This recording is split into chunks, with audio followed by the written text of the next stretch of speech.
gitu ya. Padahal ada ibu yang mungkin datang ke sini yo jalannya pelan-pelan, tapi ketika ditanya, Bu, gimana kabarnya? Alhamdulillah, neng yos nenek kila sehat wong tua. Nah, kita tuh kadang bersyukur sama Allah, tapi syukur kita itu jadi tidak sempurna. Karena apa? Karena kita di satu sisi mengeluhkan kehidupan kita yang lain. Makanya sebenarnya Bu, kalau kita bersyukur sama Allah itu, Rasul ngajarkan ada 2 kalimat gitu ya. Kalau kita dalam kondisi nggak enak, dalam kondisi lapang misalkan ya, dalam kondisi sehat, di lapangan rezeki, tidak ada ujian dalam kehidupan kita, maka kalimat yang terlontar dalam lisan kita, alhamdulillahnya itu ditambahin, alhamdulillahilladzi bi ni'matihi tatimmus sholihat. Segala puji bagi Allah bi ni'matihi, dengan nikmatnya, tatimmu, sempurna, as-sholihat, segala amal kebaikan. Karena alhamdulillah Allah kasih kita sehat, sholatnya bisa sempurna, nggak perlu pakai kursi. Allah kasih kita lapang rezeki, alhamdulillah sedekahnya bisa lebih kenceng daripada biasanya. Nah itu tandanya kita bersyukur sama Allah, dikasih lapang, dikasih nyaman, maka semua amal kebaikan yang kita lakukan jadi sempurna. Tapi kadang memang fasenya tidak selalu nyaman, nggak selalu lapang rezeki, nggak selalu sehat. Tapi tetap yang keluar dalam lisan kita juga alhamdulillah. Namun Rasul kemudian mengajarkan di belakang kalimat alhamdulillah itu ditambahin ala kulli hal. Alhamdulillah ala kulli hal. Segala puji bagi Allah ala kulli hal, atas setiap keadaan. Kenapa kok belakangnya pakai atas setiap keadaan? Karena kita nggak ngerti keadaan mana yang terbaik menurut kacamatanya Allah untuk kita. Kita mungkin ngerasanya nek sehat terus tuh ya enak, nyaman gitu ya. Tapi kata Allah belum tentu sehat terus itu baik buat kita. Karena Allah ngerti nih, oh ini tuh tipenya nek sehat malah laku, leren-leren. Ya, ketika diajak ngaji, ayo Bu ngaji, raiso aku. Soalnya hari ini tuh jalan-jalan sama arisan, besok lagi sama wali murid, besok lagi sama pengajian ini, misalkan gitu ya. Seolah-olah tuh yang namanya kita nganggur, tapi malah lebih sibuk daripada pengacara, ya karena pengacara itu pengangguran banyak acara gitu ya. Jadi malah nggak bisa ngaji karena sibuk kemana-mana. Makanya Allah bilang, wes ini kayaknya dikasih sakit aja lah, kakinya dikit aja diambil kesehatannya, biar nanti dia bisanya jalan yang deket-deket rumah. Begitu kakinya sakit malah iso ngaji.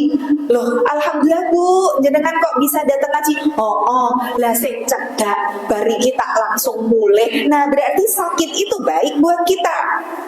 Makanya dengan mengatakan alhamdulillah ya ala kulli hal, segala puji bagi Allah atas setiap keadaan, hakikatnya keadaan inilah yang menurut kacamatanya Allah yang terbaik buat kita. Kalau Allah melihat bahwa kita di lapangan rezeki, malah justru banyak hal-hal yang kita lakukan dengan tidak manfaat. Karena mungkin ada tipe orang yang kalau punya uang itu tangannya rasanya gatel, kabeh pengen dituku, kan gitu ya. Mungkin jalan-jalan ke toko kain, wih ini kok kainnya bagus banget, warnanya unik, belum punya aku baju kayak gini. Tapi lo nggak ada jilbabnya, ora apa-apa lah nyicil klambine sik. Nanti ngeliat jilbab yang bagus, rapopo nyicil jilbab PC. Coba kita lihat di lemari kita, berapa banyak punya warna coklat, coklat muda, coklat tua, Milo, cappuccino, latte, ya. Makanya Allah melihat nih, oh ini disempitkan aja lah rezekinya, biar tahu apa yang sekedar dia beli itu ya memang butuh, nggak cuma sekedar beli karena pengen, karena kita itu lebih banyak pengennya daripada butuhnya gitu ya. Makanya hari ini kalau kita masih diuji sama Allah, itu harus selalu bisa menemukan alasan untuk bersyukur. Jangan fokus di ujiannya, kayak tadi misalkan, ya Allah kakinya sakit, duduk di bawah yang tadinya silong, sudah selonjor kan gitu ya. Yang datang pertama saya yakin yang dapat senderan. Nah, ya karena biasanya ibu-ibu datang pertama cari sandaran ya, yang deket tiang gitu ya. Nah, tapi artinya sekalipun nggak enak versi kita itu, kita harus bisa menemukan alasan untuk bersyukur. Alhamdulillah, yang sakit cuma kakinya, matanya masih bisa melihat, telinganya masih bisa dengar, orang ketika ngomong sama kita nggak perlu teriak-teriak. Nah, itu bagian dari hal yang harus kita syukuri di tengah-tengah ujian yang memang Allah kasih ke kita, tujuannya sebagai penggugur dosa. Karena sebenarnya kehidupan yang kita keluhkan itu ya bagian dari kehidupan yang orang lain inginkan. Saya kasih contoh, misalkan saya tuh anaknya 5 Bu. Anak saya 5, saya nggak punya pembantu di rumah, 4 laki 1 perempuan. Itu yang paling besar masih kelas 2 SMP, yang paling kecil 1 tahun setengah. Itu jangan ditanya kalau udah di rumah, apalagi liburan kayak gini, gimana repotnya gitu ya. Yang satu rebutan, yang satu ngotorin rumah, seksi cigodo, seksi cinangke, seksi cuan, segala macam lah. Kadang saya sampai di titik, ya Allah, keselnya dulana akeh nih, cilik-cilik gitu. Tapi ketika saya mikir lagi, ternyata capeknya saya ngurusin anak-anak tanpa pembantu itu bagian dari kehidupan yang orang lain pengen jadi saya. Saya ketika mendapati ada jamaah-jamaah pengajian yang sudah 3 kali coba bayi tabung, sudah belasan tahun menikah, sekedar 1 aja punya keturunan belum Allah kasih. Itu mereka kalau melihat saya dengan repotnya ngurusi anak, pengen jadi saya pengen jadi mereka, kan begitu. Jadi sebenarnya kita tuh mengeluhkan apa sih? Yang kita keluhkan orang lain tuh pengen jadi kita. Maka daripada kita melihat kehidupan orang lain yang lebih nyaman, lebih baik kita melihat kehidupan kita banyak mensyukuri nikmat, gitu ya. Maka dengan bersyukur, hakikatnya keinginan dunia kita jadi lebih sederhana, Bu. Kenapa begitu? Sebagai contoh begini, kalau hari ini kita lihat media sosial gitu ya, orang tuh punya standar. Contoh, standar cantik di Indonesia itu yang kayak gimana, Bu? Sing putih, sing dhuwur, sing langsing, sing glowing, sing mancung gitu ya. Akhirnya kalau standar kita adalah standar dunia, saat kita ngaca, kita akhirnya jadi nggak bersyukur. Aku ki wis ora ayu, cendek, pesek, lemu. Lah kan akhirnya begitu. Karena kita terlalu sering dan banyak melihat apa yang menjadi standar dunia.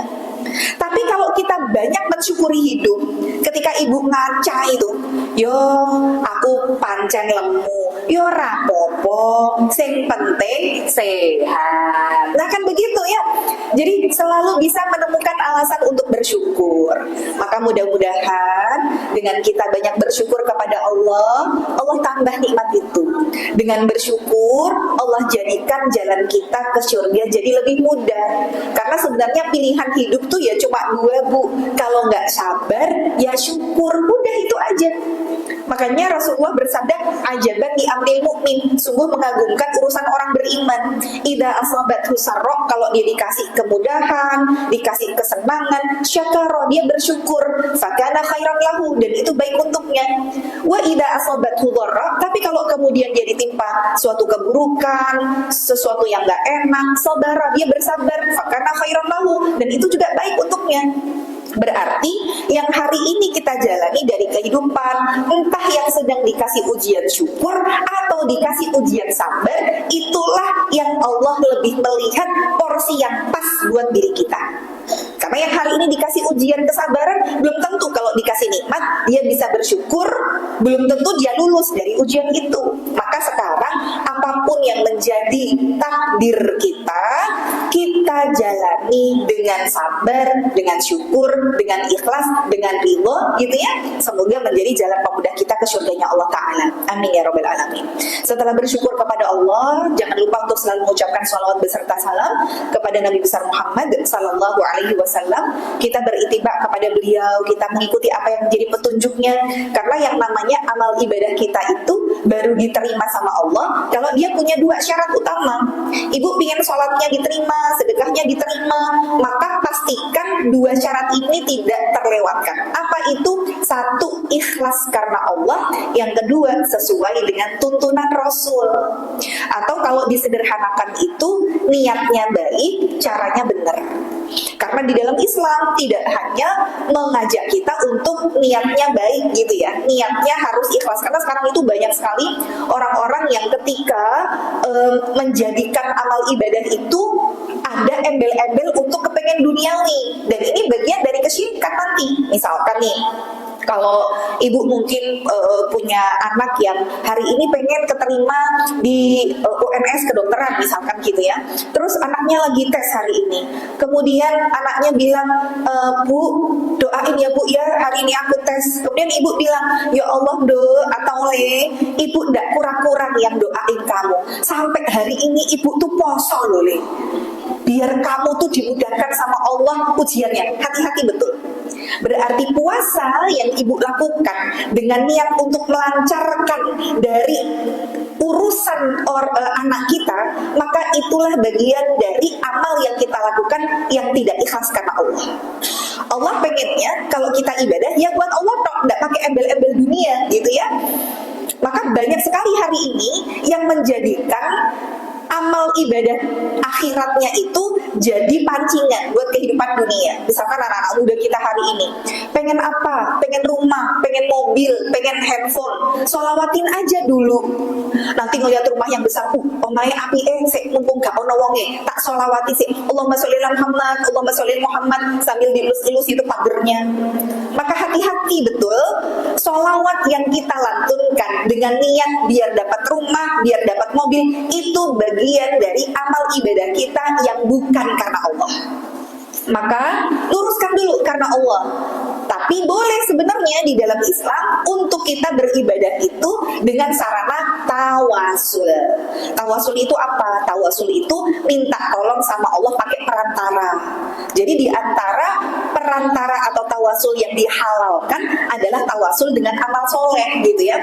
Tawasul amal soleh itu gimana? Jadi kita minta tolong kepada Allah, kita beramal ikhlas dulu karena Allah. Bismillah, ini sedekah karena Allah, puasa karena Allah, sholawat karena Allah dulu, karena niat ikhlas itu menjadi syarat diterima amal ibadah. Setelah kita melakukan segala sesuatu itu buat Allah, saat kita berdoa kita bilang, ya Allah, kalau selama ini kau lihat dari puasaku, dari sedekahku, dari sholawatku, itu semua aku lakukan karenamu ya Allah, mohon jadikan ini sebagai pemudah supaya anak hamba bisa keterima di PTN favoritnya, supaya anak hamba yang perempuan dapat jodoh yang solih dunia akhirat. Nah ini boleh, ini namanya tawasul dengan amal soleh. Kalau yang pertama jadi syirik, kenapa? Karena ketika melakukan ibadah langsung diniatin dunia. Yang kedua boleh karena niatnya karena Allah dulu, dan amal yang dilakukan itu jadi lambaran proposal untuk berdoa. Bisa Bu membedakan antara keduanya? Bisa insya Allah ya.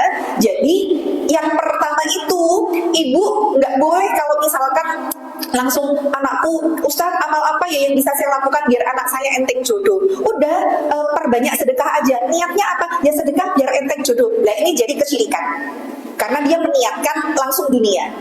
Tapi kalau ibu jadikan sedekah ini sarana tawasul, ya Allah setiap hari sedekah subuh sekedar 5.000 gitu ya, atau ini pada saat ada donasi kemudian ibu bersedekah, kemudian setelah sedekah ibu niatin karena Allah, baru setelah itu ibu jadikan yang namanya sedekah karena Allah tadi jadi lambaran doa. Ya Allah, kalau kau terima sedekahku ya Allah, dan itu semua aku lakukan karenamu, mohon jadikan ini sebagai pemudah supaya anak hamba bisa mendapatkan jodoh yang solih dunia akhirat. Nah ini boleh. Inilah yang disebut dengan tawasul dengan amal soleh gitu ya. Berarti sebenarnya dalam kehidupan kita beramal ibadah, yang berat itu bukan beramalnya Bu, bukan posoki abot, sedekah ki angel, sholat itu sulit, enggak. Yang sulit itu memastikan amal ibadah kita bisa diterima sama Allah. Karena nggak ada garansi kalau amal ibadah kita itu diterima sama Allah. Maka syarat diterima amal amal ibadah tadi dua. Satu, benar-benar ikhlas karena Allah. Yang kedua, harus sesuai dengan tuntunan Rasul. Sesuai dengan tuntunan Rasul itu apa? Artinya ibadah kita berdasarkan apa yang Rasul ajarkan. Karena kalau urusannya urusan akhirat, urusannya ibadah, ini harus jelas Rasul ngajarin nggak? Kalau Rasul tidak mengajarkan, inilah perkara yang disebut bid'ah atau perkara yang diada-adakan dalam urusan agama. Tapi kalau sudah urusannya dunia, kata Rasul, antum a'lamu bi umuri dunyakum, kalian lebih paham urusan dunia kalian. Ibaratnya ibu misalkan nih pengen bikin inovasi pintu Doraemon, bikin pintu yang dari kamar keluar langsung depan Ka'bah, lo boleh. Itu bukan bid'ah karena itu urusan dunia.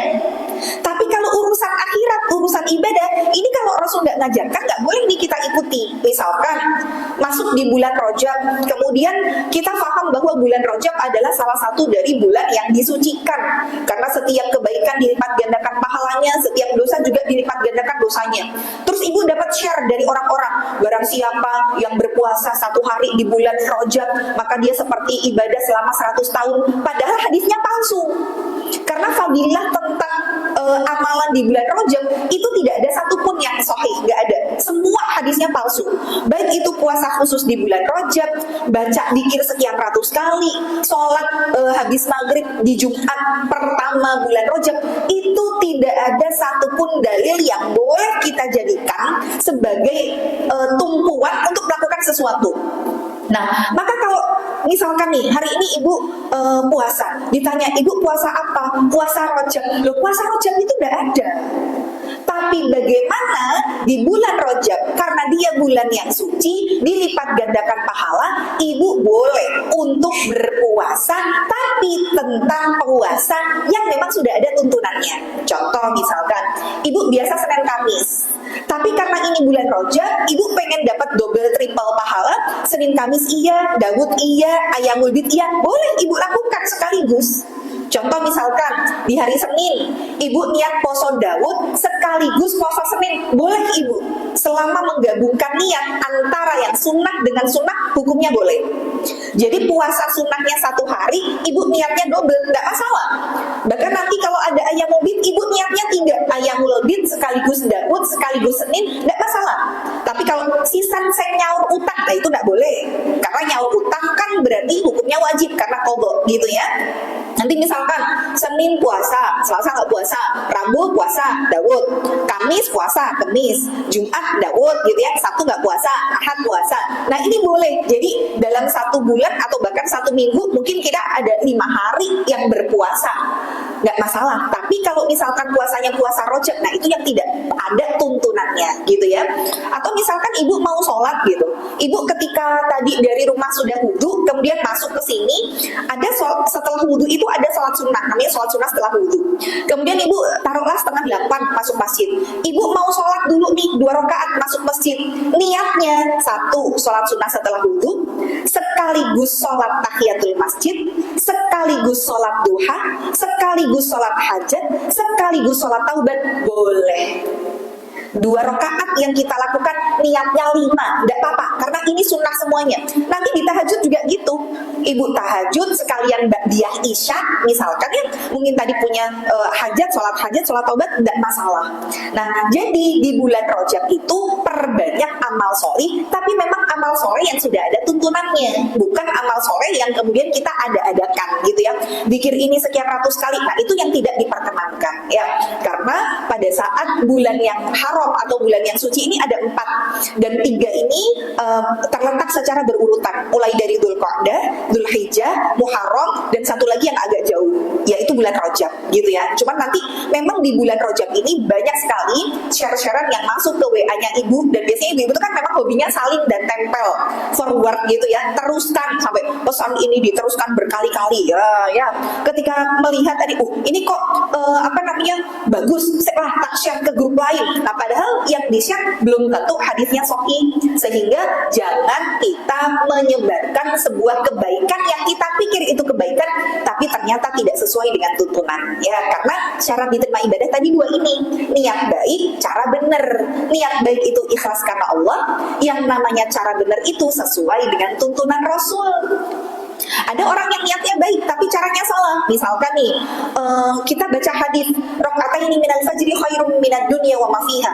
Kita mengerjakan 2 rakaat sholat fajar itu lebih baik daripada dunia seisinya. Padahal 2 rakaat sholat fajar atau qobliyah subuh itu kan ringan banget, karena rakaat pertama bacanya surat Al-Kafirun setelah Al-Fatihah, rakaat kedua bacanya Al-Ikhlas. Nah, kita mikir, oh kalau ternyata 2 rakaat aja itu pahalanya lebih baik daripada dunia seisinya, apalagi nek 3 rakaat ya. Ya wis lah, aku tak sholat fajarnya 3 rakaat. Loh, akhirnya jadi batil. Kenapa? Niatnya sih baik, buat kebaikan, tapi caranya salah, tidak sesuai dengan tuntunan, maka tidak akan menjadi amal yang diterima oleh Allah. Nah, ini dipahami dulu ya, bahwa kita mau sholat, mau puasa, sedekah, zikir, apapun itu, kalau pengen amalan kita menjadi pemberat mizan kebaikan di sisi Allah, pastikan 2 syarat ini tidak terlewatkan. Ikhlas karena Allah sesuai dengan tuntunan Rasul. Baik, setelah memahami bagaimana syarat diterimanya amal, hari ini tema kajiannya adalah tentang hidup mulia di usia senja, gitu ya. Sebenarnya ini pembahasan yang sangat panjang, cuma karena waktu saya juga terbatas, saya cuma mengambil saja dari sebuah ayat yang ada di dalam surat Al-Ahqaf ayat ke-15. Nah, ini yang nanti bisa ibu-ibu jadikan sebagai pegangan ya. Umur 40, karena usia 40 itu ibu menjadi tolak ukur. Kenapa kok nanti kayak di dalam ayat ini disebutkan wabalagha arba'ina sanah gitu ya. Dan ketika mencapai umur 40, kenapa kok umur 40 secara khusus itu disebutkan di dalam ayat? Karena umur 40 itu nanti jadi patokan ibu. Pertama, kalau misalkan ibu itu punya kebiasaan, dan kebiasaan itu baik kebiasaan baik atau kebiasaan buruk, dan tidak berhenti di usia 40, maka kebiasaan itu akan jadi watak dan karakter yang akan ibu bawa sampai dengan mati. Contoh misalkan gini, kalau kita lihat ada orang yang dia tiba-tiba matinya itu dalam keadaan joget-joget, udah sepuh, joget-joget, terus meninggal dunia. Kemudian kita mikir, ya Allah, kok kesian banget ya, ada orang yang ditakdirkan sama Allah matinya dalam keadaan su'ul khotimah, lagi joget. Kadang kita mikir, kok ada orang yang kemudian diwafatkan dalam keadaan buruk, apa Allah itu jahat gitu loh? Enggak. Karena hakikatnya yang namanya ketetapan dari Allah itu ada 2, Bu. Ada namanya qadar, ada namanya takdir. Nah, bedanya apa? Qadar itu sesuatu yang ketetapan Allah tapi nggak bisa berubah. Jadi mutlak. Dia mau kita usaha, mau kita doa kayak gimana pun, dia nggak bisa berubah. Contoh dari qadar itu apa? Waktu kematian. Jadi sama Allah kita tuh dikasih batas usia. Kalau memang di dalam hadis yang disebutkan sebagai rata-rata, inna aqmar ummati baina sittin wa sab'in, umur umatku itu antara 60 sampai 70. Wes itu rata-ratanya, Bu. Maka kalau ada yang meninggal sebelum usia 60, ya berarti sama Allah dikasih bonus, didiskon gitu ya. Kalau di atas 70 masih hidup, berarti sama Allah dikasih bonus. Yang namanya bonus ya berarti nggak banyak gitu ya. Maka waktu kematian itu sama Allah sudah ditetapkan mutlak. Ibu mau menjalani kehidupan sesehat apapun, ibu misalkan, oh aku lagi diet apa? No karbo, no sugar, no oil gitu ya, nggak makan nasi, nggak makan gorengan, nggak makan gula. Maka dengan ibu menjalani pola hidup sehat seperti itu, tidak membuat usia ibu jadi lebih lama. Atau yang hari ini sama Allah dikasih ujian mungkin kanker stadium lanjut, bukan berarti dengan sakitnya membuat usia jadi lebih pendek. Jadi seseorang itu diwafatkan ya dengan cara kematian saja, tapi memang waktunya ini sama Allah sudah ditetapkan. Nah, ini namanya qadar gitu ya. Maka ada yang namanya takdir. Kalau takdir itu apa? Ketetapan Allah, tapi masih bisa berubah. Berubahnya dengan apa? Dengan doa kita, dengan usaha kita, takdir itu berubah. Maka bagian di antara takdir adalah cara kematian.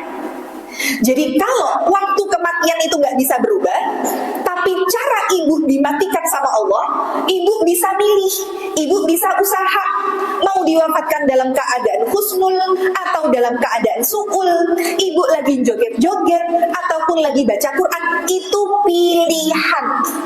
Jadi bukan semerta-merta Allah menakdirkan, oh orang ini mati matinya dalam keadaan zina. Enggak, Bu.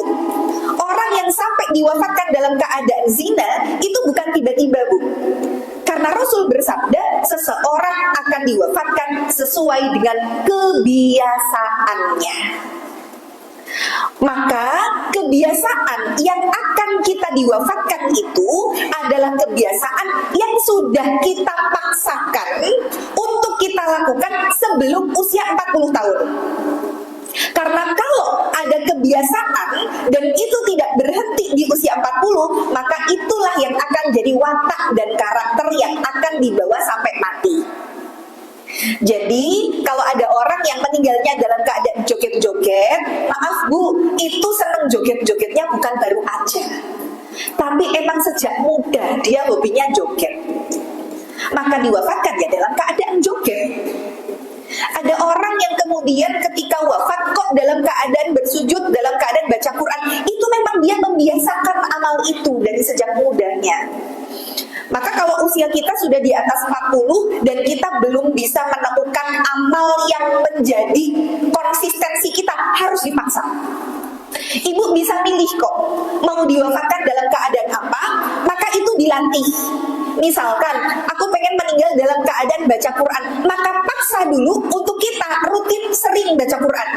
Maka treatmentnya yang pertama adalah memaksakan diri.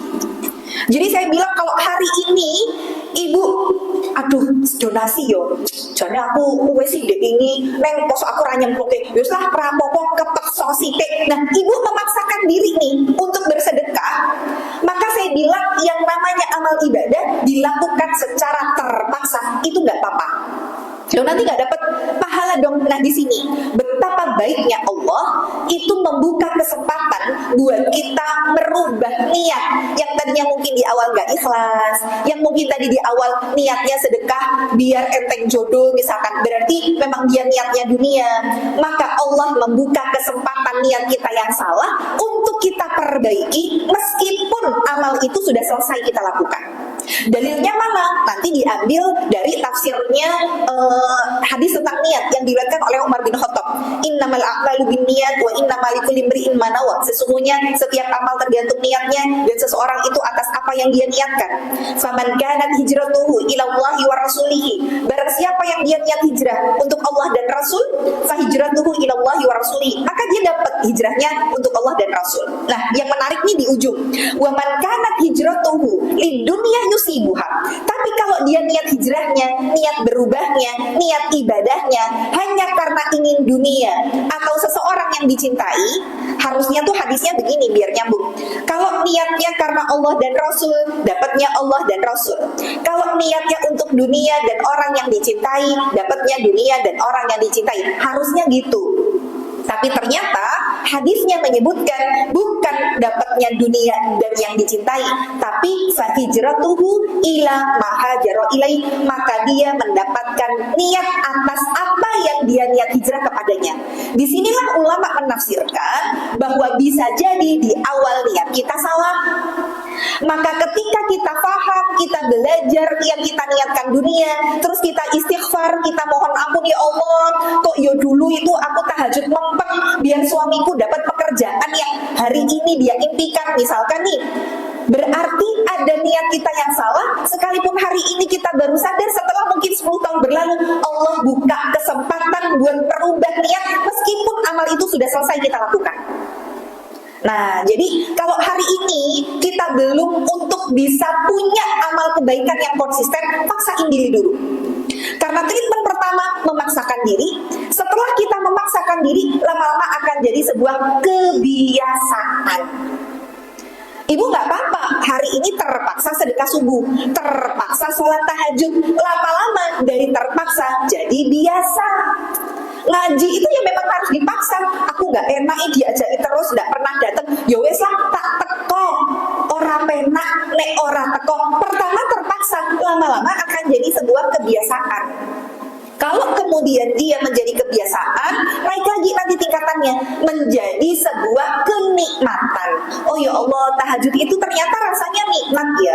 Kumpul sama orang-orang soleh tuh rasanya tenang ya. Nah berarti kita sudah merasakan kenikmatan di ibadah. Kalau sudah bisa merasakan kenikmatan, naik lagi ke tingkatan selanjutnya menjadi kebutuhan.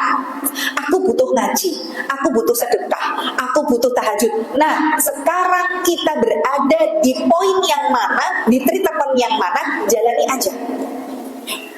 Karena seseorang tadi kalau sudah punya kebiasaan, maka dia akan diwafatkan dengan kebiasaannya tersebut. Dan kebiasaan itu dibentuk dari sejak usia sebelum 40 tahun. Maka kalau sudah di atas 40 tahun, itu akan jadi sebuah watak dan karakter. Maka jangan heran Bu, kalau misalkan hari ini kita melihat ada orang yang belum mau untuk sholat, padahal sudah nggak bisa ngapa-ngapain, sudah stroke di atas tempat tidur, suruh sholat aja nggak mau. Sampai kita, ya Allah, kok susah banget disuruh sholat. Mau anaknya, istrinya semua kasih tahu, dia nggak mau juga sholat. Maaf, itu sudah terlanjur jadi karakter Ibu. Kalau orang Jawa bilang, nek watuk ki jadi iso ditambani, nek watak gitu ya. Kalau batuk masih bisa diobati, tapi kalau sudah watak, nek udah karakter sulit. Nah, berarti PR kita yang usia sudah di atas 40 tahun memaksakan dirinya harus lebih keras usahanya daripada yang belum usia 40 tahun kalau ibu ingin diwafatkan dengan kebiasaan amal soleh itu. Maka di usia 40 tahun itu menjadi peringatan, karena di usia 40 sebenarnya menjadi nadir. Nadir itu adalah peringatan kematian pertama. Jadi orang tuh sebelum meninggal dunia sama Allah tuh sebenarnya sudah dikasih delegasi malaikat maut. Nanti kalau belajar kitab At-Tazkirah tuh di situ ada gitu ya. Allah itu tidak langsung nyambut nyawa kita secara tiba-tiba, tapi Allah kasih tanda-tanda peringatan. Di antara peringatan kematian itu adalah usia menginjak 40 tahun. Jadi usia 40 itu Bu, lonceng pertama kematian sudah bunyi. Jadi 40 tahun, tweng. Nah, ini tanda kematian pertama sudah dibunyikan gitu ya. Nanti umur 50, loncengnya bunyi 2 kali, tweng, tweng gitu. 60, loncengnya 3 kali, peng, peng, peng. Dan kata Rasulullah, tidak banyak yang bisa melewati lonceng keempat. Artinya, lolos dari umur 70 tahun itu nggak banyak. Nah, sekarang kalau kita sudah di usia 40 atau menjelang 40, apa sih yang harusnya kita lakukan? Bagaimana biar kita di usia senja itu bisa tetap hidup dengan mulia? Ini yang akan saya bahas ya. Jadi, saya masuk ke dalam surat Al-Ahqaf ayat ke-15 ya. Ini adalah doanya Nabi Sulaiman ketika mencapai usia 40 tahun. Yang ini nanti kita bahas satu persatu. Maka Al-Ahqaf ya, Al-Ahqaf ayat ke-15.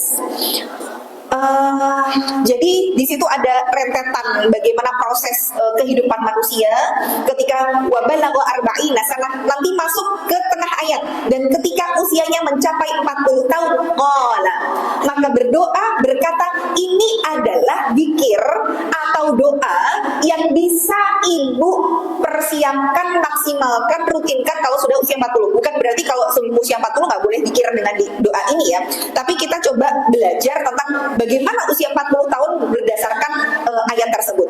Yang pertama yang kita minta kalau sudah usia 40 tahun, Rabbi auzi'ni an ashkura ni'mataka allati an'amta alayya wa ala walidayya. Yang pertama, kalau sudah di usia atas 40 tahun itu diperintahkan banyak bersyukur. Ya, sebagaimana yang tadi saya di awal sampaikan. Maka para mufassir, Ibnu Katsir, Al-Qurtubi menjelaskan bahwa kenapa kok 40 tahun? 40 tahun itu usia sempurnanya akal. Jiwanya stabil, pandangannya jernih, itu di usia 40. Maka setelah ini, manusia itu sebenarnya di atas usia 40 tidak sibuk membentuk jati diri, tapi dia memurnikan tujuan hidup. Maka harusnya usia senja itu tinggal fase panen kesadaran, bukan lagi fase ambisi, Bu. Ibu tuh, maaf saya harus sampaikan, ibu kalau sudah usia 40 tahun kurang-kurangin yang ngomongin dunia. Wis bukan masanya lagi. Wis ora matuk misalkan nih, ketika ngumpul sama teman-teman, wih tasku anyar loh, wih sesok aku melaku-melaku neng kene, wih anakku sekarang jadi direktur, rumahnya magrong-magrong, mobilnya pirang-pirang, arep neng dindi, mobil sama bajunya iso matching, nah misalkan ya, mobilnya merah, bajunya merah, terus anakku begini. Kalau sudah usia di atas 40 tahun, tidak lagi banyak membicarakan dunia. Sudah bukan masanya, Ibu. Masanya adalah tinggal bagaimana kita fase panen kesadaran, bagaimana kita mengoptimalkan hidup dengan melakukan amal soleh. Karena tadi kebiasaan tadi, saya ingin sampaikan ada sebuah perkataan dari ulama Ibnu Umar. Beliau mengatakan begini, kalau ada orang yang dia itu sampai diwafatkan dalam keadaan su'ul khotimah, beberapa mungkin tahun lalu saya mendapati ada berita di televisi gitu ya, ditemukan jasad seorang laki-laki yang diduga ASN, yang dia ketika tercium bau mayat didobrak sama masyarakat, ternyata ditemukan jasadnya itu sudah dalam kondisi dikerikiti tikus setelah dia berzina dengan seorang PSK. Jadi kabar beritanya adalah ada seorang laki-laki ASN gitu ya, meninggal dunia dalam keadaan setelah berzina, ditemukan beberapa hari ketika mayatnya sudah bau dalam kondisi dagingnya sudah dimakan sama tikus. Maka usut punya usut bahwa si laki-laki ini waktu itu berzina sama seorang pelacur. Kemudian setelah berzina ternyata serangan jantung, akhirnya meninggal di tempat. Nah si pelacur ini takut kalau disangka dia yang membunuh, akhirnya dia melarikan diri, dikuncilah dari luar dalam keadaan si laki-laki ini sudah mati di dalam. Maka beberapa hari tetangga baru mencium bau busuk, akhirnya didobrak, nah itu udah dikerikiti tikus itulah. Nah saya mau mengambil sebuah pembelajaran buat kita. Kalau ada orang yang sampai dimatikan sama Allah dalam keadaan su'ul khatimah, itu sebenarnya bukan karena Allah jahat yang menakdirkan seseorang mati dalam keadaan buruk, karena tadi diwafatkan sesuai dengan kebiasaannya. Dan Allah itu salah satu sifatnya itu adalah sattar. Apa itu sattar? Maha penutup aib. Allah itu Bu, kalau kita melakukan kesalahan, keburukan, baru sekali kita melakukan keburukan, maha baiknya Allah nggak langsung yang namanya dosa kita diumbar di hadapan publik, enggak.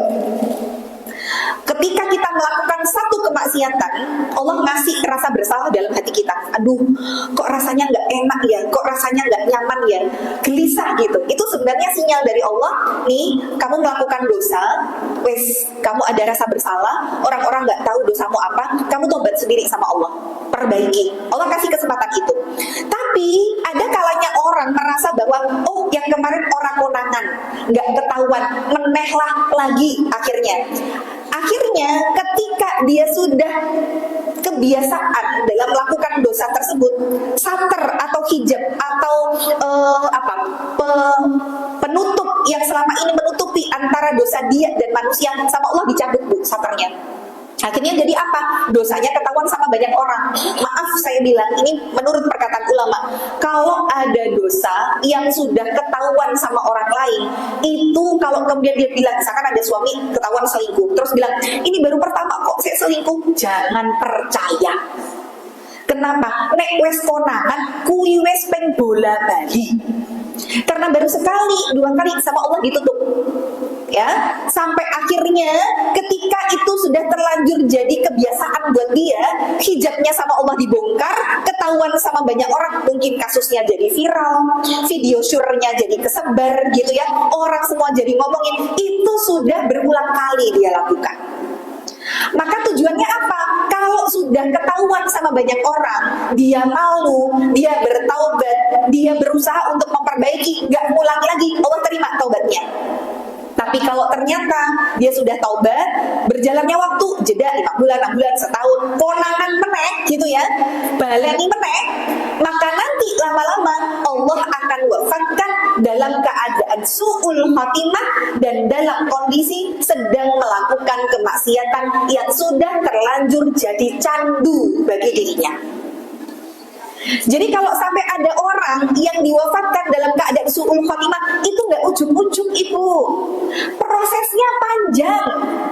Allah tuh ngasih hidayah pasti, ada rasa bersalah, ketahuan sama orang, ditegur dan lain sebagainya. Itu sebenarnya cara Allah buat tarik orang itu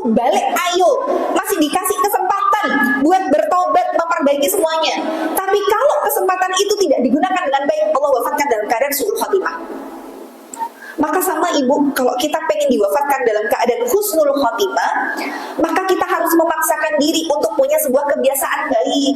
Makanya saya bilang tadi, ibu hari ini masih melakukan apa-apa kebaikan terpaksa, tidak apa-apa, terpaksa aja dulu. Nanti akan jadi sebuah kebiasaan. Karena seseorang akan diwafatkan sesuai dengan kebiasaan, dan nanti ketika dibangkitkan, itu dengan sedang melakukan amal yang ketika dia diwafatkan. Jadi misalkan kalau dalam hadis ya, orang yang meninggalnya dalam keadaan haji atau umroh bangkit dalam keadaan bertalbiyah. Orang yang dia di dunia menjadi seorang muadzin, maka bangkit dalam keadaan mengumandangkan azan. Jadi kita itu bangkitnya sesuai dengan bagaimana cara kita diwafatkan. Nah, nanti proses perjalanannya sampai dengan ke surga, surga itu akan memanggil berdasarkan amal soleh yang kita biasakan dalam hidup. Makanya pintu surga itu jumlahnya ada 8. Nah, 8 ini semua dibangun dengan amal soleh. Ada pintu puasa, ada pintu birrul walidain, ada pintu sedekah, ada pintu sholat malam gitu ya. Maka ibu pengen dipanggil lewat pintu surga bagian mana, sekarang ibu biasakan amal itu. Nah, maka kalau sudah usia 40 tahun, perintah Allah untuk kita apa? 1, perbanyak syukur. Perbanyak syukur itu artinya tidak lagi memandang dunia sebagai tolak ukur, sebagai sebuah tujuan utama gitu ya. Nanti kalau belajar lagi di ilmu tazkiyatun nafas ini, yang saya tuh kalau ngobrol sama orang, kadang ada orang curhat tuh saya mengamati pola dari orang-orang yang kena penyakit kanker. Ini pengamatan ya. Dan memang kalau di dalam hadis itu kan disebutkan bahwa ala inna fil jasadi mudghah, sesungguhnya di dalam jasad kita itu ada segumpal darah gitu ya. Idza saluhat saluhal jasadu kullu, kalau dia baik seluruh jasadnya, berarti fisiknya, berarti kesehatan secara fisik itu baik. Tapi kalau segumpal darah ini rusak, maka jasadnya, fisiknya juga rusak. Ala wahya al-qalbu, dan itulah hati. Berarti hati itu punya peranan yang sangat besar dan sangat penting dalam kesehatan fisik kita. Itulah kenapa Rasulullah meninggal di usia 63 tahun. Itu selama hidup beliau cuma sakit 2 kali tok. 63 tahun itu sakitnya Rasul cuma 2 kali. Satu pada saat beliau diracun sama orang Yahudi. Kemudian setelah itu beliau drop gitu ya. Dan orang Yahudi kembali melancarkan serangan yang kedua dengan menyihir beliau. Nanti turunlah surat An-Nas dan Al-Falaq yang dijadikan Jibril untuk meruqyah Rasulullah. Nah, ternyata kenapa kok Rasul sesehat itu? Di antaranya pada saat kecil Rasul mengalami pembedahan hati ya, dikeluarkan bagian-bagian yang kotor. Berarti penerimaan hati itu ada kaitan yang sangat erat dengan kesehatan fisik kita. Saya mengamati karena ibu saya kena kanker. Mama saya kena kanker langsung stadium 3, dan dari orang-orang yang kena kanker itu saya mengambil sebuah benang merah, rata-rata mereka menyimpan kekecewaan di dalam hatinya. Atau sebenarnya bukan mereka salah, tapi mereka menjadi orang yang didolimi gitu ya. Mungkin ketika melihat suami kok melakukan hal kayak gini, dia nggak bisa balas, mendem, kecewa, akhirnya disimpan dalam hati. Ngelihat anaknya, harusnya nih anak ini begini gitu ya, dia ada rasa, ya Allah kok anakku ngene, dia nggak bisa mengungkapkan itu, dia pilih simpan kekecewaan lagi, itu rata-rata jadinya kanker, Bu. Jadi benang merah yang saya amati dari penyakit-penyakit fisik itu, 1, belum bisa ridho terhadap takdirnya Allah. Jadi merasa bahwa harusnya begini, kenapa kok begini? Dia nggak bisa berdamai itu dengan ridho. Itu rata-rata jadi penyakitnya cancer. Maka saya bilang sama mama, ketika kemudian beliau divonis kanker gitu ya, beliau pertama masih menolak, denial gitu ya. Kok iso mama kena kanker? Baik, mama kankernya payudara.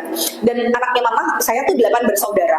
Dia merasa, ya Allah, mama ngelayan ke 8 anak, kayak semuanya kita susoni. Mosok ya malah mama kena kanker payudara, kayak begini gitu. Masih belum bisa menerima ketetapan Allah bahwa beliau sakit. Sampai akhirnya saya bilang, Ma, sudah. Sekarang yang sabar, yang ikhlas, yang ridho. Insya Allah ini jadi pengukur dosa.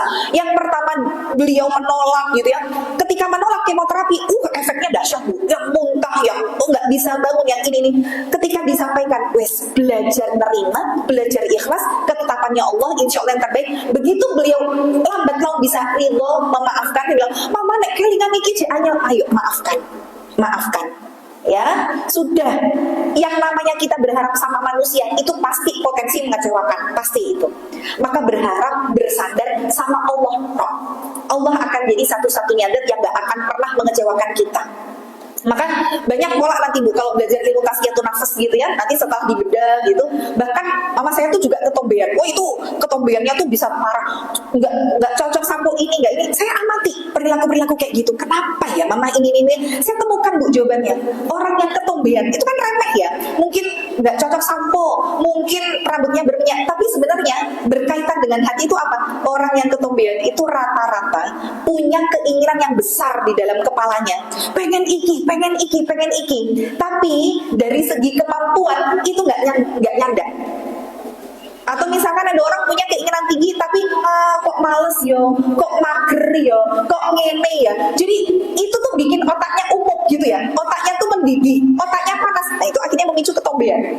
Nah jadi sebenarnya apa, semua yang ada dalam kehidupan kita, mau yang gak enak, mungkin kita dikasih ujian fisik, mungkin kita disempitkan rezeki, mungkin kita didolimi orang, semua ujian itu pasti ada kaitan erat dengan dosa yang pernah kita lakukan. Pasti itu Bu. Karena tujuannya kita dikasih ujian itu kan menggugurkan dosa, berarti kan ada kaitan erat. Teringat bagaimana Nabi Nuh alaihissalam ketika beliau Allah uji bukan cuma dengan pasangan tapi juga dengan anaknya, yang saat banjir besar anaknya diajak naik kapal beliau, kemudian kata anaknya, enggak wahai ayah, aku mau naik ke atas gunung itu, innahu ya'simuni minal ma', karena gunung itu mampu untuk menjaga aku dari air ini. Sampai akhirnya anaknya tenggelam gitu ya. Kemudian Nabi Nuh bertanya sama Allah, ya Allah, kenapa kok pasanganku, kenapa kok anakku tidak menjadi bagian dari diriku? Maka Allah kemudian menegur Nabi Nuh dengan mengatakan, wahai Nuh, innahu laisa min ahlik, itu bukan keluargamu. Anakmu, istrimu itu bukan keluargamu. Innahu min amalin ghairi salih, itu adalah buah dari ketidakbaikan amalmu. Berarti apa Bu?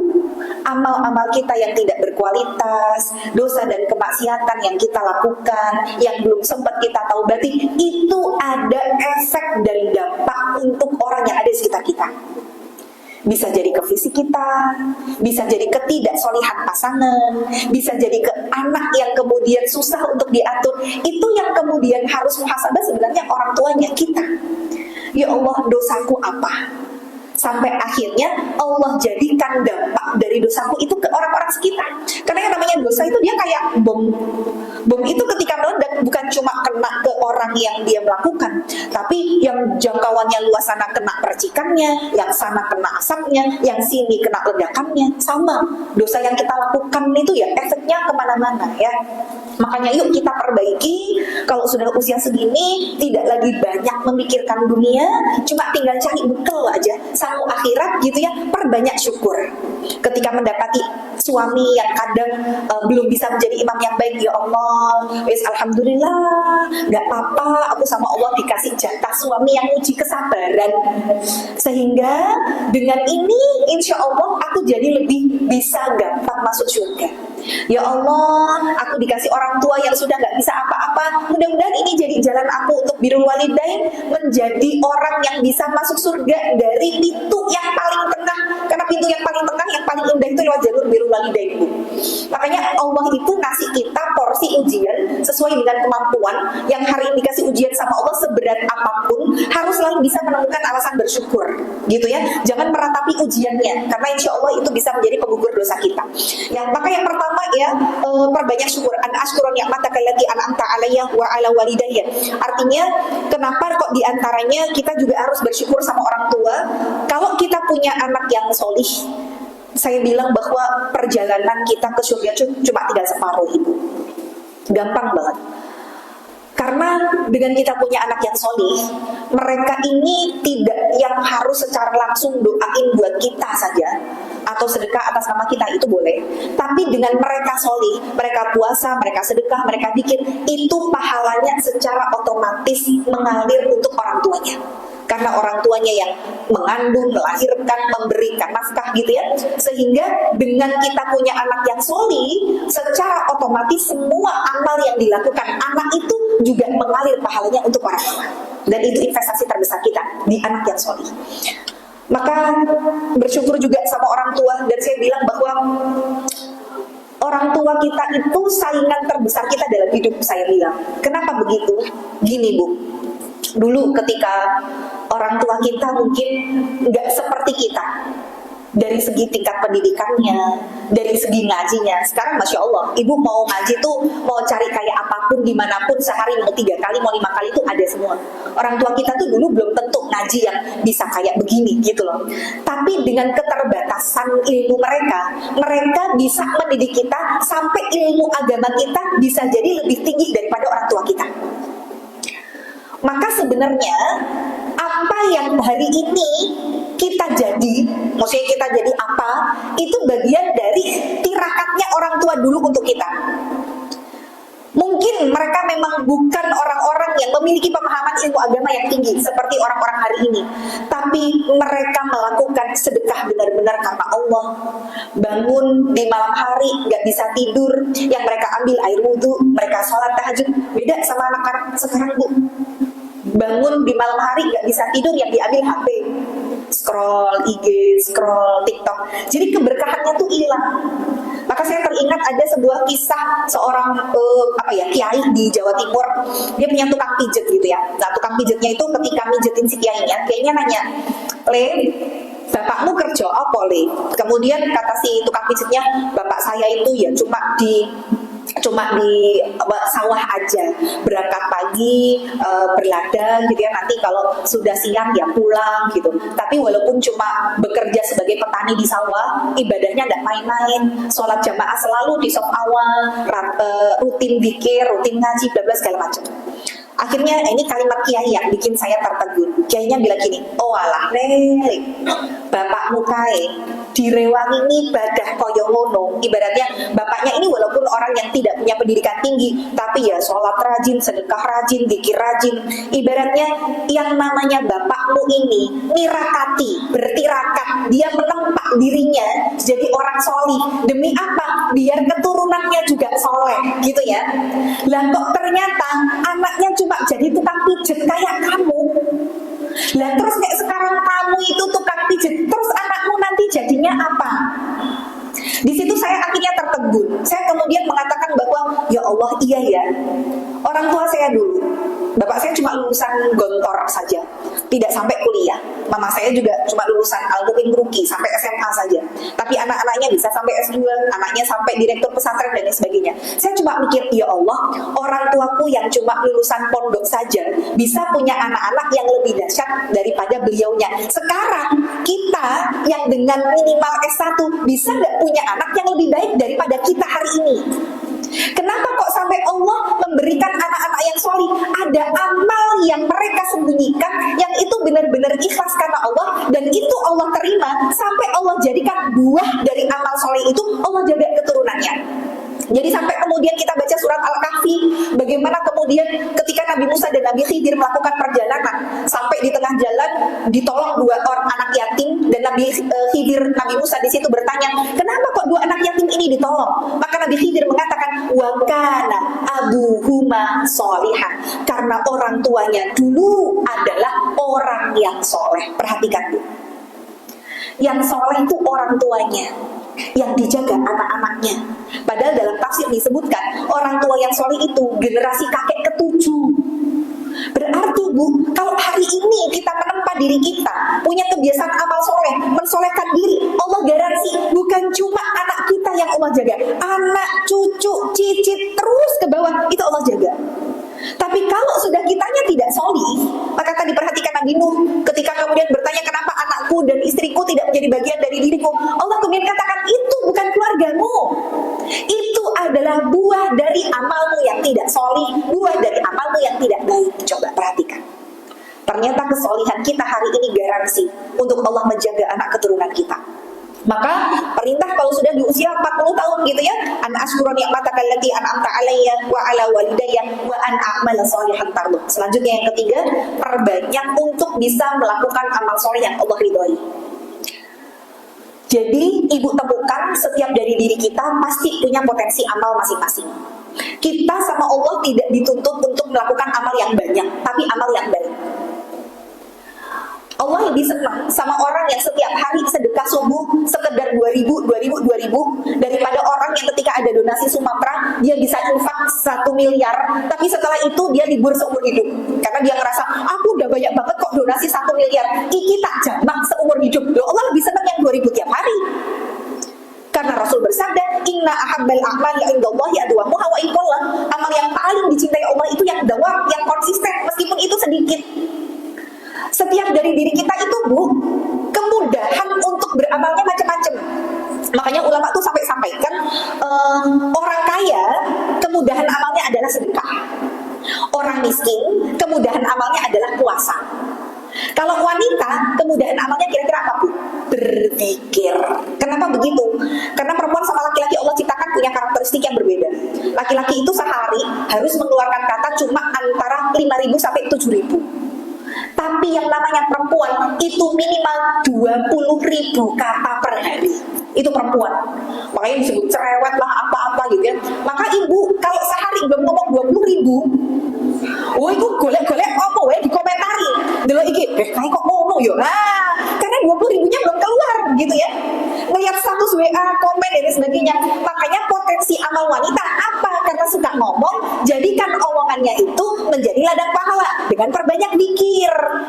Maka zikir itu tidak harus dalam kondisi kita suci, nggak harus kita dalam kondisi menutup aurat, walaupun itu adab iya, tapi tidak dosa. Ketika ibu nyapu, dasteran, Allahumma sholli ala Muhammad, Allahumma sholli ala Muhammad, boleh.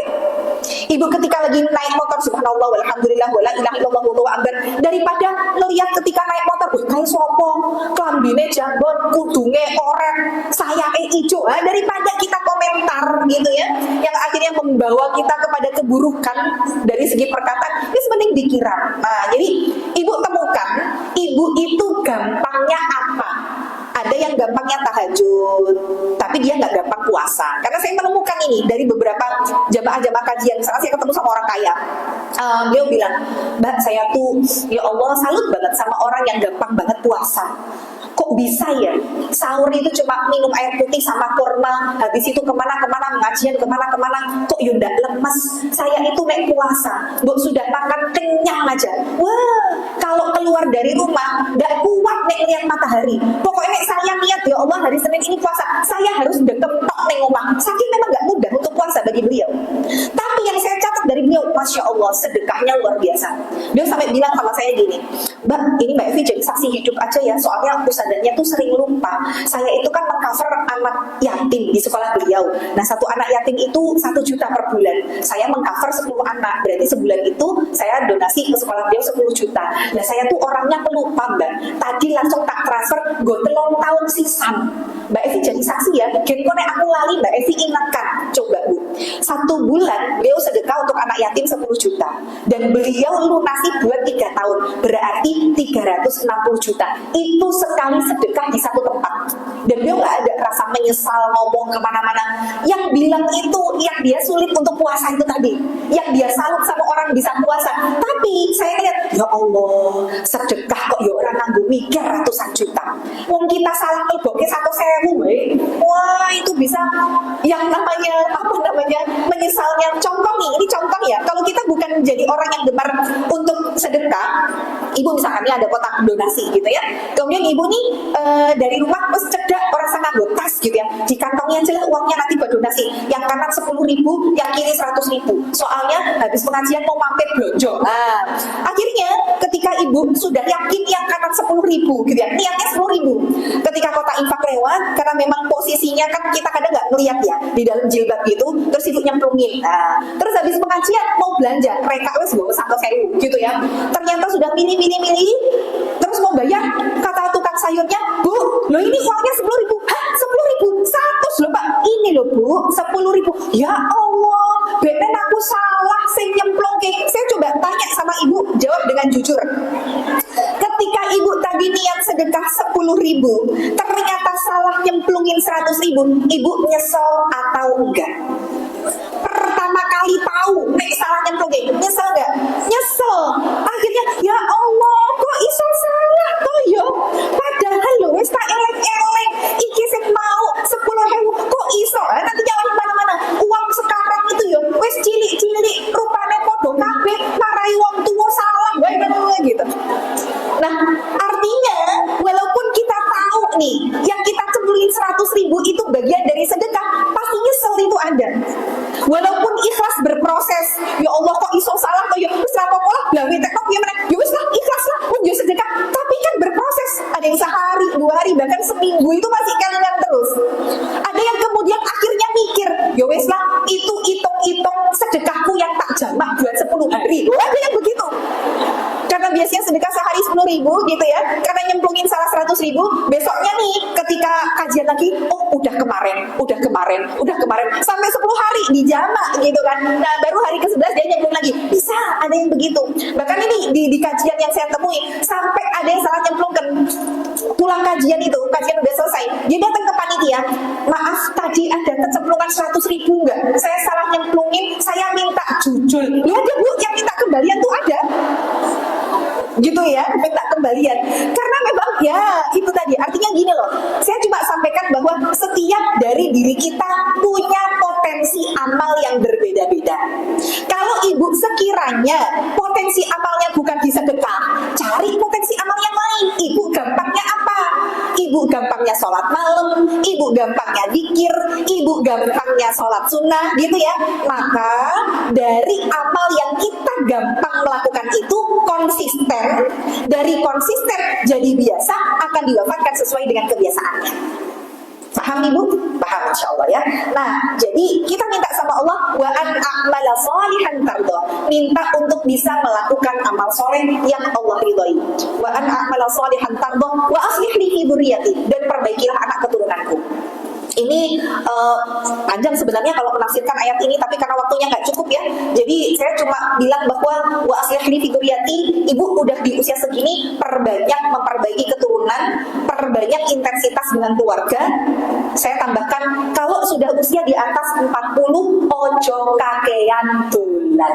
Nah, karena biasanya udah usia-usia segini tuh malah jadi pengacara tadi, pengangguran banyak acara.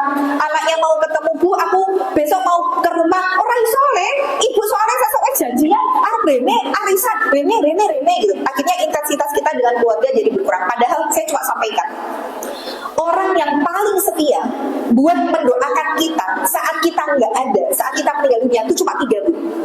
1, pasangan hidup. 2, anak-anak. 3, orang tua. Ini yang paling setia buat ngedoain kita. Artinya apa? Kita mau punya teman sedekat apapun, ibu mau punya bestie lah, kayak apapun bestinya.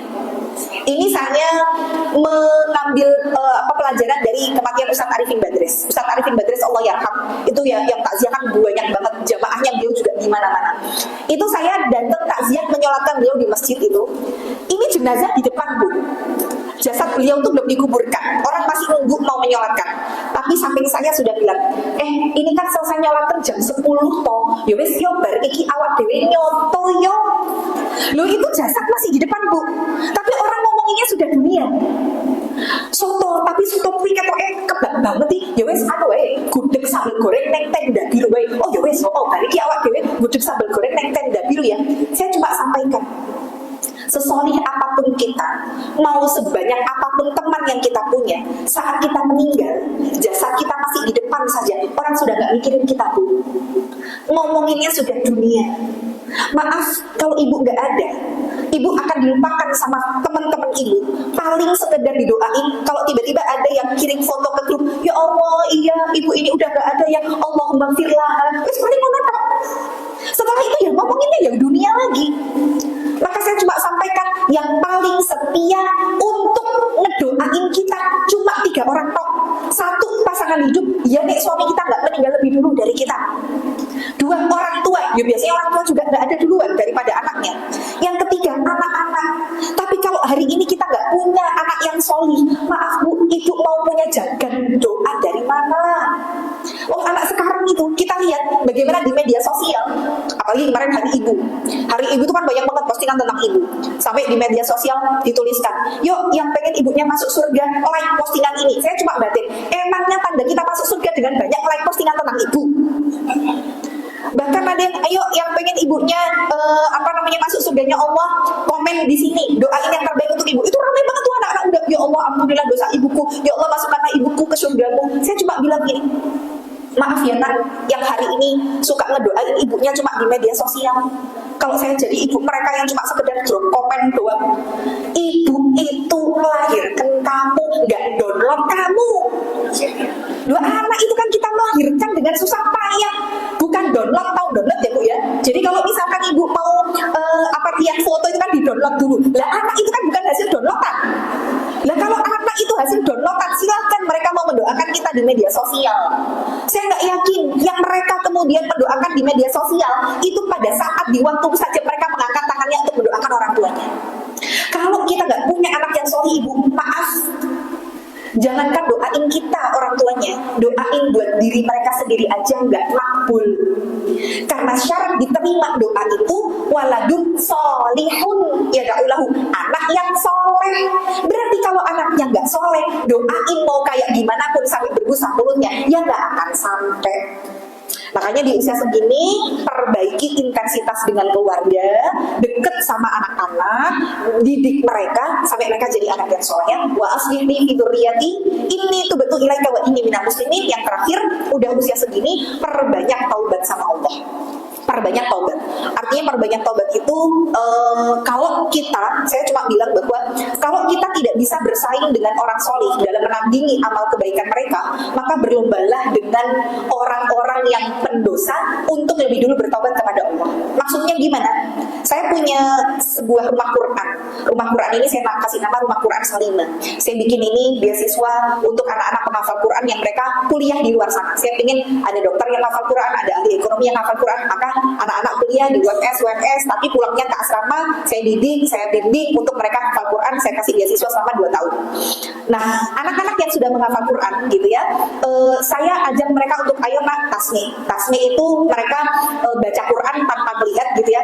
Kalau tasmi 5 juz sekali duduk tuh mereka biasa. Saya ajak mereka untuk tasmi sampai 30 juz sekali duduk. Dan alhamdulillah setiap Ramadan itu selalu ada santri yang kuliah yang mereka bisa tasmi 30 juz sekali duduk. Biasanya kita gelar di jam 1 malam startnya Ramadan itu. Nanti benar-benar istirahatnya cuma saat sholat saja, dan nanti baru selesai itu di waktu asar. Jadi dari jam 1 malam sampai jam asar gitu ya, anak ini mentasmikan 30 juz sekali duduk, nggak pakai lihat. Lah kita ini 30 juz sekali duduk pakai lihat aja belum tentu bisa. Jangankan 30 juz 30 orang delok wae kadang belepotan gitu ya. Maka saya sampaikan, kalau kemudian kita ini arep saingan karo wong-wong soleh, saingan apa? Menandingi amal kebaikan mereka, nggak sanggup kita. Ibu saingannya para penghafal Quran yang mereka bisa sekian juz sekali duduk. Ibu nggak sanggup saingannya orang soleh, maka ibu ganti saingan. Ya, saingan sama siapa? Bersaingan sama para pendosa. Lomba apa kita? Disi-disian tobat. Nah, gitu ya. Jadi, kalau kita tidak mampu bersaing dengan orang-orang solih dalam menandingi amal baik mereka, maka berlombalah dengan para pendosa untuk lebih dulu bertobat kepada Allah. Maka ini itu betul ilaika wa ini minal muslimin. Di usia segini, perbanyak tobat karena dosa yang belum ditaubati, dosa yang belum digugurkan dengan ujian-ujian itu, itulah yang akhirnya nanti membuat kita jadi wajib untuk diadab di kubur. Kalau ternyata dosanya masih banyak, adab kubur belum cukup untuk membersihkan dosa kita, maka nanti neraka yang akan menggenapkan kekurangan dari siksanya. Tapi kalau sekarang ibu sudah bertaubat, Allah mengampuni, ibu sudah dibersihkan dosanya dengan ujian, dengan sakit, dengan dizalimi orang, maka insya Allah perjalanan ke surganya akan jadi lebih mudah. Nah, baik, karena sudah jam 10 kurang 15 menit ya, mohon maaf atas keterlambatan kajian yang lebih dari 1 jam. Sebenarnya ada banyak hal yang harus saya sampaikan, tapi karena memang waktunya terbatas, semoga ini bisa jadi langkah awal untuk ibu mempersiapkan di usia senja supaya bisa hidup mulia berpegangan pada ayat ini di Al-Ahqaf ayat 15, dijadikan sebagai zikir harian. ya. Nanti zikirnya dari mana? Dari Rabbi auzi'ni, ya, dihafalkan. Rabbi auzi'ni an ashkura ni'mataka allati an'amta alayya wa ala walidayya wa an a'mala salihan tardah wa aslih li fi dzurriyyati inni tubtu ilaika wa inni minal muslimin, ya. Barakallahu fikum. Semoga nanti kalau ada kesempatan bisa saya lanjutkan lagi. Cuma memang kalau hari Rabu jadwal saya ngajar di pondok pesantren Al-Mu'min Ruki, jadi saya tidak bisa kalau secara rutin. Ini pun bisanya setelah beberapa bulan. Saya bilang Desember kalau sekolahnya lagi libur, insya Allah saya bisa. Makanya baru bisa hari ini. Semoga nanti Allah kasih kesempatan lagi, ya.